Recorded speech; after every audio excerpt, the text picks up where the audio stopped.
안녕하세요.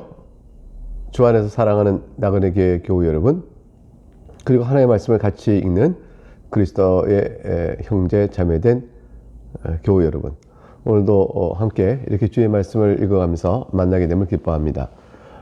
우리는 열왕기 하를 계속 읽어가는 과정 중에 있는데, 오늘은 13장을 읽을 차례입니다. 요때쯤 맥락이 성경은 1절에서 유다의 왕 아하시아 아들 요아스 제 23년에 여호와의 아들 여호아하스가 사마리아에서 이스라엘 왕이 되었다. 그러니까 예후가, 북이스라엘의 왕이었던 예후가 죽고 왕권이 교체된 그 시점의 상황인 것을 말씀해주고 있습니다. 유다의 요아스는 우리가 이제 지난번에 본 것처럼 성전을 개축 보수하고, 그래서 이제 하나님 앞에서 말하자면 일정한 종교개혁의 분위기를 잘 유지했던 사람인데, 이를 지도했던 영적 지도자 제사장 여호야다가 숨을 거두고 난 뒤에는 요아스가 타락을 하게 되어지죠. 어쨌건 요아스는 북의 이스라엘의 왕인 예후와 더불어 한 23년 가까이를 왕권을 같이 쭉 지내다가 결국 이제 예후가 죽고 예후의 아들 여호아하스가 이제 사마리아의 왕이 됐다. 이 상을 보여주는 겁니다. 그런데 이제 이 북이스라엘에 초점을 맞춰보게 되면, 오늘 이야기는 이제 북이스라엘에 초점을 맞춘 얘기인데요. 예후의 아들 여호아하스가 예후와 같지 않았어요. 예후는 그래도 하나님의 뜻에 따라서 바알 신전을 다 척결하고 우상 숭배로부터 철저히 북이스라엘을 좀 이렇게 세워나가는 일정한 역할을 했죠. 그러나 이제 예후가 온전한 개혁을 하지는 않았습니다. 근데 여호아하스는 그나마도 아비인 예후를 따라가지 않았죠. 그래서 2절에 보니까 이스라엘에게 범죄한 여로보암의 죄를 따라가고 여호와께 악을 행하였다. 이걸 떠나지 않았습니다. 그러니까 여로보암의 죄는 이제 금송아지를 놓고 하나님을 우상으로 만들어 섬기고, 그 타락한 영적 상태 속에서 각종의 이제 이방신들도 이스라엘에 슬금슬금 들어와 자리 잡고 나는 일들을 그냥 방치해버리는 그런 죄를 범했죠. 그런데 하나님께서 이제 징계를 하시죠. 그래서 여호아하스가 왕권 잡은 북이스라엘을 징계하셨습니다. 3절에 보니까 여호와께서 이스라엘에게 노하셨다 이렇게 되어 있습니다. 이제 아람 왕 하사엘의 손과 그 아들 베나다 손에 넘겼다. 그러니까 이제 하나님이 이때의 우상 숭배의 죄에 대한 진노의 결과로 하나님께 나타내 보이신 징계의 내용은 아람에 시달리게 만드는 거죠. 아람이 계속 침략해 와서 이스라엘 땅을 빼앗고 또 그렇게 하도록 하나님 그것을 놔두셨어요. 이런 상황 속에서 이스라엘 살 길은 하나님께 엎드려 기도하는 수밖에 없고, 전투력과 군사력으로는 아람을 이길 만한 형편이 못 됐습니다. 4절에 이제 아람 왕이 이스라엘 학대하니까 결국 살고자 하는 마음에 여호아스가 여호와께 간구를 합니다. 근데 여러분 생각해 보세요. 여호아스가 이게 하나님께 그 악을 행했잖아요. 여로보암이 죄를 따라고 거기서 떠나지 아니하므로 하나님께 악을 행했다. 근데 그런 자가 이제 징계 앞에서 하나님 용서해 주세요, 저희를 살려주세요 이렇게 기도하면 그 기도를 들어줘야겠습니까? 괘씸하여 그냥 벌을 크게 내리신 건데, 그 간구하니까 하나님께서 4절 보니까 들으셨어요. 우리 하나님께서는 그 악인의 기도도 하나님 앞에 엎드려 돌이켜 회개하며 기도하면 들으십니다. 그리고 이제 그들을 불쌍히 여기신 거죠. 여전히 북이스라엘은 하나님 언약 백성의 주의 아래에 있었어요. 그래서 그들을 불쌍히 여기시고 그들의 학대받음을 다 보고 계셨습니다.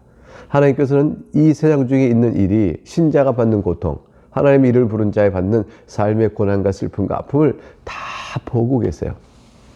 애굽에서 종살이 하던 400년, 450년 긴 세월의 종살이도 하나님 다 보고 계셨죠. 지금 이들이 여호아하스가 그렇게 악함에도 불구하고 하나님께 부르짖으니 하나님이 들으셨습니다. 그럼 어떠실까요? 하나님께서 자비와 긍휼에 말하신 하나님께서 5절에 보니까 구원자를 보내주시죠. 그 구원자를 이스라엘에 주심에 이스라엘 자손이 아람 손에서 벗어날 수 있게 됐습니다. 이제 구원자는 누굴 거야? 그러니까 이 전투에서 아람의 시달림을 몸이게 해줄 수 있는 그런 일꾼들을 세웠다는 뜻이 될 것입니다.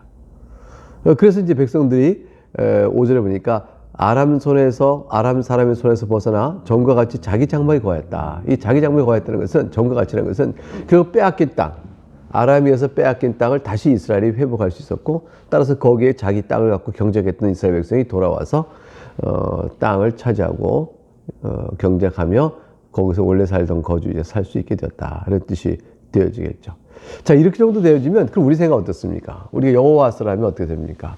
하나님께서 우리를 불쌍히 여겨 살려주셨으니 나는 여호와 하나님을 떠나 우상을 숭배하고 그런 악행을 행했으나 주님 나를 불쌍히 여겨주셨구나. 감사한 마음이 들지 않겠습니까? 그래서 이제 회개하지 않을까요? 하나님께 돌아가 보지 않을까요?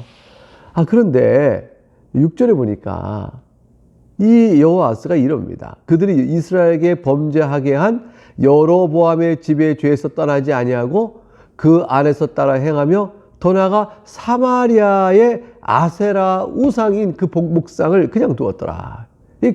결심하고 고의적이고 습관적이고 반복적인 죄악을 그냥 너부러지게 하는 거예요. 하나님의 징계와 용서와 구원의 은혜를 맛봤으면 이제 돌아서야 될 거 아니에요. 근데 고의적이고 습관적으로 또 반복적으로 이 죄를 여전히 행하며 떠나지 않았습니다. 하나님께서 이제 이렇게 된 여호와스에게 큰 심판을 내리시죠. 이게 7절에 보니까 이렇게 되어 있는 거예요. 아람 왕이 다시 침범합니다. 다시 오지 않은 아람 왕이 아니죠. 다시 침범을 하고 여호와스의 백성을 멸절하는데 북이스라엘을 멸절하는 거죠. 그 멸절의 정도가 타작마당의 티끌같이 해야 되겠다. 이게 타작마당의 티끌이 얼마나 작아요. 그러니까 쓸모도 없이 아무 힘도 없이 일부만 남긴 채 다 멸절해버렸다. 이런 얘기가 되겠죠. 그러니까 이스라엘 백성이 아람 군대 앞에 티끌 같은 존재처럼 인격과 인생과 목숨의 가치를 인정받지 못한 채 그냥 오락지졸이죠. 그냥 흩어져 버린 그런 가치 없는 그런 자들처럼 취급당했다. 그러니까 완전히 얼마나 굴욕적인 처참한 짓밟힘을 당했다. 이런 얘기가 된 거죠. 티끌을 그냥 짓밟아버리듯이. 그래서 북이스라엘이 패전 국가로서 아람에 대한 모멸감과 수치와 그 강탈과 억압을 그냥 당해야 되는 처지가 되었다. 이런 얘기가 되어집니다. 여호와스의 왕은 뭐 하는 거예요? 왕은 자기 목숨을 걸고 백성을 돌봐야 될 왕의 자리에 있던 자가 하나님께 기도하여 생명을 걸고 기도하여 언약 백성 이스라엘을 지켜야 되지 않겠어요? 근데 왕은 뭐 하는가? 근데 왕도 수치를 당하죠. 그래서 아람 왕이 마병 50명과 7절에 병거 12대와 보병 10,000명 외에는 여호아하스에게 남겨두지 않았다. 이게 뭐냐면 요 병력 갖고는 절대 전투를 못합니다. 전투를 하여 아람에게 도전할 군사력은 다 꺾어버리고 이제 결국 이제 그 북이스라엘의 행정적 지위, 유지를 할 수 있고 치안을 다스릴 만한 적당한 병력, 병거 10대, 보병 10,000명만 남겨뒀어요. 그리고 마병 50명. 그 정도 가지고 왕의 위험 가치는 의전도 좀 베풀고 또 국내 치안을 다룰 수 있는 정도만 남겨둔 것이라 볼 수가 있습니다. 8절과 이제 9절에는 여호와스의 죽음에 대한 이야기가 나옵니다. 그 남은 사적과 행한 모든 일과 그의 업적은 이스라엘 왕 역대지략에 기록되지 않았느냐. 9절 여호와스가 그의 조상들과 함께 잠에 사마리아에 장사되고 그 아들 여호와스가 왕이 되니라. 그래서 여호아하스의 아들이 다시 이제 왕이 되는 자가 요아스인데 유다 왕 요아스하고 이름이 공교롭게 갔죠. 그래서 요아스가 이제 북이스라엘의 요아스가 16년간 통치합니다. 자, 10절 보니까 유다의 왕 요아스의 제37년에 여호아하스의 아들 요아스가 사마리아에서 이스라엘 왕이 돼 16년간 다스렸다. 자, 이제 유다 왕 요아스는 이제 제위기간이 37년에 쫙 이르렀어요. 그러니까 7살 때 왕이 됐으니까 37세면 이제 어떻게 됩니까? 44세가 될 만큼 이제 이렇게 되었죠. 요아스가 이렇게 이제 곧 이제 운명을 하나님이 부르심 받고 죽게 될 때가 가까이 온 때쯤입니다, 사실. 그래서 요아스의 그런데 북이스라엘도 요아스 이름이 똑같은 요아스가 사마리아 왕이 돼서 16년간 통치하게 됩니다. 그런데 이제 부왕국의 요아스도 이스라엘도 자기 아버지 요아스의 뒤를 똑같이 행해요. 그래서 11절 보니까 여호와께서 보시기에 악을 행하여 이스라엘에게 범죄한 느밧의 아들 여로보암이 모든 일에 따르지 아니하고 그 가운데 행하였더라. 그러니까 하나도 변하지 않는 거죠. 그러니까 악한 예가 계속 대를 이어서 유지되어 가고 있는 겁니다. 그러니까 저들이 이제 하나님 앞에 경건한 마땅한 하나님을 섬김에 대한 영적 교육을 전 못 받은 거죠. 12절에 그래서 요아스의 남은 사적과 행한 모든 일과 유다 아마샤와 싸운 그의 업적은 이스라엘 왕 역대지략에 기록되지 아니하느냐. 요아스가 그의 조상들과 함께 자매 이스라엘 왕들과 함께 사마리아에 장사되고 여로보암이 그 자리에 앉으니라. 요아스의 뒤에 여로보암 일당하고 이름이 똑같은 사람이 이제 올라오게 되어진 내용이 되어지고 갑자기 요아스의 그 마지막에 대한 기록을 12, 13절에 제시합니다. 그러나 이제 이 에피소드는 계속됩니다. 근데 요아스 때 어떤 일이 있었을까? 이제 그게 14절 이하에 요아스에게 베푸신 하나님의 은혜가 기록되고 있습니다. 엘리사가 이제 죽을 병에 걸렸습니다. 근데 이스라엘 왕 요아스가 그 소식을 듣고 너무 슬퍼하는 거예요. 요아스는 하나님을 공경하지는 않았지만, 여호와 하나님을 공경하지 않았지만 하나님의 거룩한 종 엘리사를 사람으로는 공경했던 거죠. 그러니까 엘리사가 예상치 않은 사람이다. 그러니까 엘리사를 귀히 여겼으나 그가 신앙의 대상이요 참된 신은 하나님뿐이라는 신앙을 갖고 있지 않았어요. 어쨌건 이제 요아스가 엘리사에게 내려옵니다. 얼굴을 눈물을 흘리면서 내 아버지여, 내 아버지여, 이스라엘 병과 마병이여. 그러니까 요아스가 이 두려운 싸움 가운데서 이스라엘 지키고 보호하시고 또 그것을 나타내 보신 능력이 여호와께 있다는 사실은 알고 있었는지 엘리사에게 말합니다. 당시야말로 이스라엘을 병고의 마병인 이스라엘 지켜주는 분인데 이렇게 떠나시면 어떡합니까? 내 아버지여, 내 아버지여 하고 친감 있게 요아스가 엘리사에게 엎드립니다. 자, 이 말을 듣고 엘리사가 어떻게 행동할까요? 이제 15절부터 엘리사가 한 특이한 행동이 나옵니다. 활을 가져오라고 그래요. 화살을 가져오고, 그리고 이제 가져오니까 16절에 요아스에게 말하기를 왕의 손으로 활을 잡았어. 탁 잡았죠? 잡으니까 그 손으로 다시 또 엘리사가 탁 잡아줬습니다. 엘리사가 그 손 위에 자기 손을 얹은 거죠. 자, 그리고 동쪽 창을 열고 그곳을 향해 활을 쏘라는 거죠. 이 동쪽 창은 왜 하필 동쪽 창일까요? 서쪽도 아니고. 그건 아람 군대 지역이에요. 그러니까 아람을 향하여 활을 쏘라 이거죠. 그래서 팍 쐈습니다. 쏘면 엘리사가 말합니다. 그때서 여호와를 위한 구원의 화살이 나간 것이다. 아람에 대하여 너희 북이스라엘의 구원의 화살이 나간 것이다. 왕이 도리어 하나님께 이런 생동적 예언을 주셨으니 왕이 이제 나가서 싸우면 어떻게 됩니까? 아람 사람을 멸절하도록 아벡에서 그 전투에서 승리를 거둘 것입니다. 라고 이제 얘기해 줬어요. 18절. 그래서 쏜 화살을 다시 집으라고 그랬죠. 화살을 이제 집으니까, 이제 화살을 집고 이제 얘기한 게 엘리사가 땅을 치소 그랬어요. 땅을 치소. 이거 화살을 가지고 땅을 콕콕콕 치는 거죠. 근데 이때 엘리사는 이제 창을 열고 화살을 쏘라고 그랬잖아요. 쏘면서 아람을 이제 멸절시킬 것이다. 이렇게 이제 예언을 줬단 말이에요. 그리고 이제 화살을 들어 땅을 치라고 그랬으면 이 또한 이스라엘을 보호하시는 하나님께서 그의 거룩한 종 엘리사를 통하여 어떠한 은혜를 주실 것인지 이걸 하러 가실까? 이것을 마음에 두고 그것이 합리적이냐 불합리적이냐 따질 것이 아니고 그냥 그 생각 두고 이걸 쿵쿵 찌라. 그럼 땅을 치라면 팍 칠 거예요. 저 같으면 그렇게 치겠어요. 근데 이제 요아스는 이걸 치라고요? 3번 정도 치면 뭐 충분한 거 아니겠는가? 라고 3번만 딱 치고 맙니다. 그러니까 엘리사가 그냥 되게 노하죠. 너무 속이 상한 거예요. 하나님께 주신 기회 안에서 넉넉히 아람을 멸절시키고 진멸하고 다시는 북이스라엘이 아람에서 시달리지 않을 수 있는 기회가 왔는데 결국 3번만 툭툭툭 치고 마니까 그래서 노하게 됐습니다. 왕을 어찌 아람을 3번만 칩니까? 3번밖에 왕이 아람을 칠 수 있는 기회가 없겠다. 이렇게 이야기하게 되었습니다. 엘리사는 이제 그렇게 하고 마지막 요아스 왕과의 에피소드를 남긴 채 주의 품으로 가게 됐습니다. 20절이죠. 장사를 지냈고 해가 바뀌면 이렇게 했는데 어두워지는 거죠. 해가 쭉 바뀌는 어두워질 때 모압 도적들이 그 땅에 온지라. 이게 죄송합니다. 이 해가 바뀐 것은 하루의 해가 아니라 계절이 이게 연도가 바뀐 거예요. 제가 잘못 얘기했어요. 연도가 바뀌면서 이제 엘리사를 장사 지냈는데 엘리사 시신은 다 이게 썩어서 뼈만 남은 이제 동굴 안에 들어 있겠죠. 해가 바뀐 그 세월 속에 그게 되었을 때 모압 도적대들이 그 땅에 온 겁니다. 이 모압 도적대는 뭐냐면 추수 때가 되어지면 와서 곳간에 딱 추수해 놓은 것을 알고 그걸 털어가는 그러한 모압 족속들이 도둑질 와서 빼앗고 그렇게 하는 일들이 이 땅에 있게 된 거죠.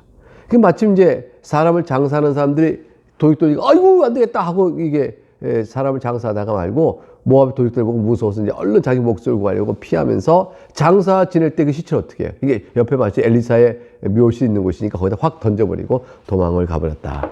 그런데 특별한 사건이 벌어집니다. 그것은 엘리사의 뼈에 시체들이 닿자 시체들이 회생이 일어난 것입니다.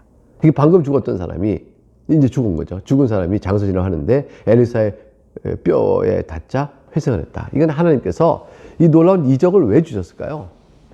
이 놀라운 이적을, 즉 엘리사는 죽어서도 사람을 살리는 이러한 이적이 나타나게 된 건데, 그것은 이제 죽은 자와 방문한 북이스라엘이 하나님의 거룩한 종의 뼈만 남은 흔적이라 할지라도 그 작은 사역의 은혜를 입으면 그가 그 말씀 사역이죠. 그러니까 저 거룩한 종의 그 뼈에 닿는 그 자그마한 은혜의 방편을 통해서도 하나님께서 북이스라엘을 다시 완전히 새로운 살이 나고 회생한 것처럼 살아나도록 하시겠다라는 이제 의미를 전해주는 것이라 볼 수 있어요. 그러니까 거룩한 사람의 종의 뼈만 남은 것이라도 시체가 거기 닿게 회생됐다는 것은 하나님의 거룩한 종의 엘리사의 말씀이 비록 이 땅에서 희귀하죠.